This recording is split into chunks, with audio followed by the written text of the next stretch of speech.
యథార్థవంతులకు మనుషులు ఎప్పుడు చుట్టూ ఉన్నటువంటి వారు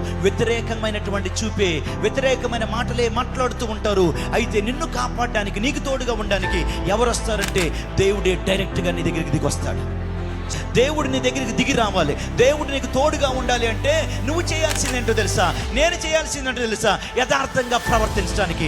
దేవుడు నీకు ఏ స్థానాన్ని అయితే అప్పచెప్పాడు, నువ్వు భర్తవా నమ్మకంగా ఉండు, భార్యవా నమ్మకంగా ఉండు, కొడుకువా నమ్మకంగా ఉండు, చదువులో నమ్మకంగా ఉండు, ఉద్యోగ స్థితిలో నమ్మకంగా ఉండు, వ్యాపార స్థితిలో నమ్మకంగా ఉండు.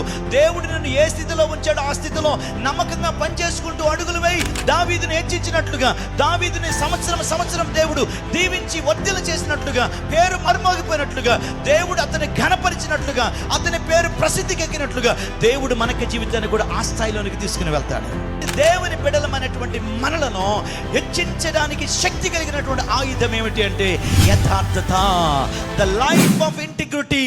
యథార్థవంతమైనటువంటి జీవితమే మనలను ఆకాశానికి హెచ్చించగలిగినటువంటి స్థాయి ఇవ్వగలిగింది. అది ఎవరు ఇస్తారు అంటే దేవుడే ఇస్తాడు. అది దేని ద్వారా వచ్చింది అంటే మనకి ప్రవర్తన ద్వారా. చెప్పండి.